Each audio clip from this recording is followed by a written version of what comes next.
las pinturas más famosas de Jacques-Louis David. En este video veremos las obras más famosas de David, el artista francés del movimiento del neoclasicismo, más famoso de toda la historia del arte.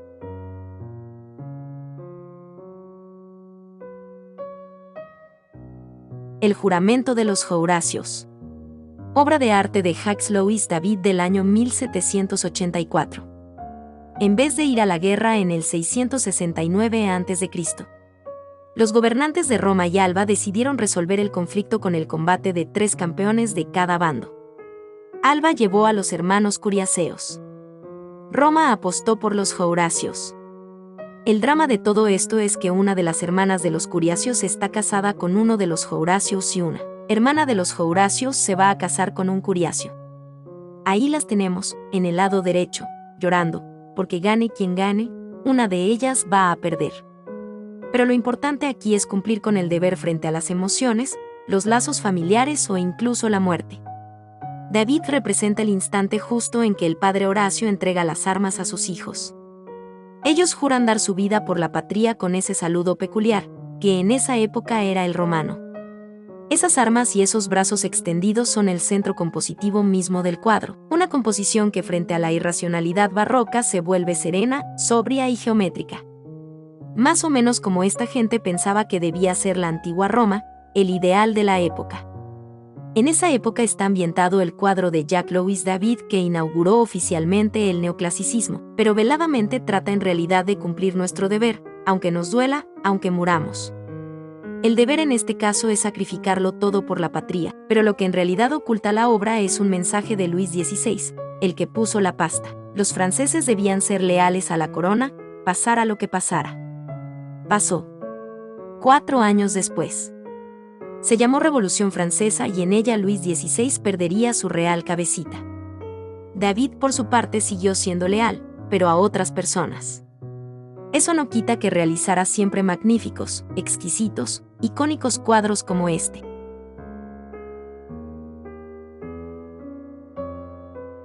La muerte de Sócrates. Obra de arte de Jacques-Louis David del año 1787. En el año 399 a.C., el filósofo griego Sócrates fue llevado a juicio por la ciudad de Atenas, acusado de pervertir a sus jóvenes y alejarlos de los dioses. Se le dio a elegir entre renegar de sus ideas o ser condenado al suicidio por cicuta. Eligió la muerte. La composición, que imita la de los frisos clásicos, está dividida en 3 partes. En el centro, Sócrates. Fiero, desafiante, vestido con un purísimo manto blanco. Una mano apuntando al cielo, signo de lo imperecedero de sus ideas, y la otra a punto de asir la copa que acabará con él. En la derecha, la mayor parte de sus discípulos, que, descompuestos, hacen gala de todas las gamas de dolor. A la izquierda, el más famoso de los alumnos de Sócrates, Platón. Aunque éste no presenció la escena realmente, David lo sitúa a los pies de la cama del maestro, estoico y meditabundo.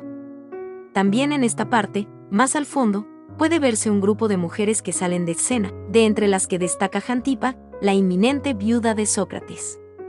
Muchos han querido ver en la muerte de Sócrates una crítica por parte del pintor hacia el régimen autoritario en él, que Francia estaba sumida en la década de 1780. Con la revolución a la vuelta de la esquina, parece el mejor momento para presentar al público esta composición, en la que su protagonista está a punto de dar la vida por la preservación de sus ideales. Quizá David tratara de hacer la mayor justicia posible a lo que Platón escribió en su Fedón al narrar la muerte de Sócrates. Es el fin del hombre de quien podemos decir que ha sido el mejor de los mortales en nuestro tiempo. El más sabio y el más justo de todos.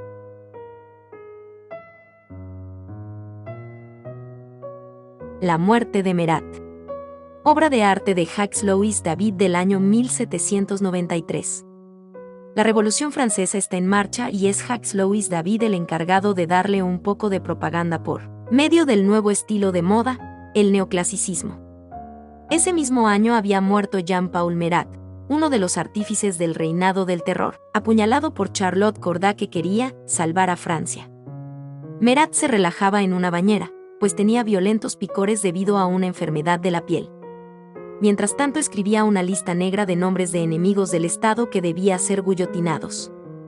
Cordá apareció por ahí con la excusa de darle unos cuantos nombres y de pronto sacó un cuchillo oculto en sus vestidos dándole matarile a Merat. Como sabemos, en esa época David era un amigo íntimo de Merat y lo admiraba mucho por su don natural para convencer a las masas con sus discursos, algo que él quería hacer a través de la pintura. Por ello quiso homenajearlo como uno de los primeros mártires de la revolución. Cuando el reinado de terror se vino abajo, David también, junto con este cuadro. De hecho, se consideró a Charlotte Corday una fuerza francesa.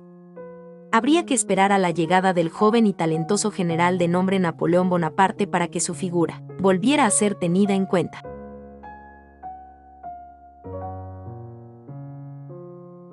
Napoleón cruzando los Alpes. Obra de arte de Jacques-Louis David del año 1801. Quinta esencia del arte propagandístico, que como sabemos siempre mejora un poco la realidad.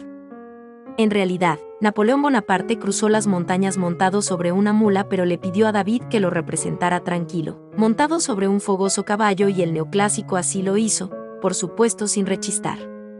En un principio David le pidió a Napoleón que posara para él, pero Bonaparte se negó rotundamente. David tuvo que conformarse con un busto de Napoleón y un uniforme que le prestaron, con el característico bicornio del gobernante. Poco a poco fue construyendo la escena como si fuera un personaje legendario, un nuevo Aníbal o Carlomagno, nombres que de hecho aparecen inscritos en las rocas.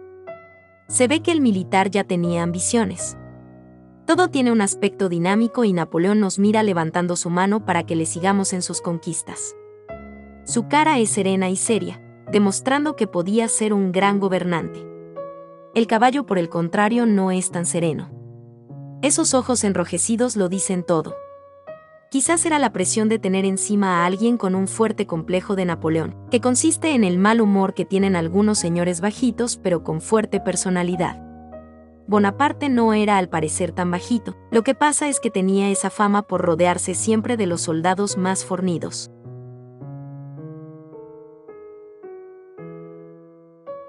La coronación de Napoleón. Obra de arte de Jacques-Louis David del año 1807. Al principio, Jacques-Louis David destacó por realizar una pintura que se caracterizaba por la exaltación y la épica de la práctica revolucionaria en la Francia de los últimos años del antiguo régimen.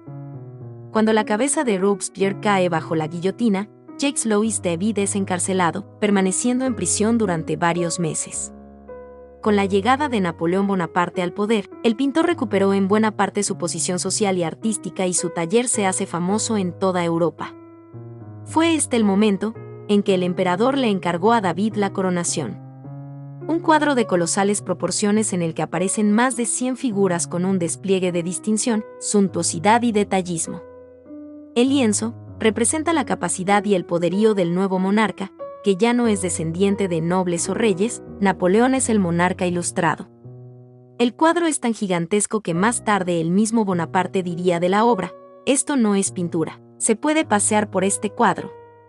Lo que se le ocurre a Jacques-Louis David es la monumental idea de insertar a Napoleón Bonaparte en un sistema de símbolos visuales muy minucioso, utilizando objetos como el laurel y otros elementos de reminiscencia clásica que buscan referenciar un pasado esplendoroso para equipararlo al nuevo gobierno. El artista mantiene la configuración de una jerarquía social, al tiempo que sugiere que los plebeyos también pueden aspirar a ocupar el vértice de la pirámide. La estrategia es que al mismo tiempo, el pintor deja claro qué clase de plebeyos podrían acceder a esta efímera posibilidad: una clase de plebeyos súbditos, sujetos a la autoridad y que acaten la jerarquía y el orden, una maniobra que más tarde Foucault analizó como uno de los mejores sistemas de control del Estado moderno. El lienzo nos muestra una promesa de libertad e igualdad de oportunidades dentro de una sociedad ordenada, jerárquica y disciplinada, que se refleja en el tramposo texto de su épica y monumentalidad. Resultaba contradictorio que el mismo pintor que exaltaba con su obra las consignas de la revolución se pusiera al servicio de un nuevo monarca. Jacques-Louis David sustituye el entusiasmo y la energía del cambio social por un ritual formalista y el peso de una autoridad que para algunos estaba empezando a resultar opresiva.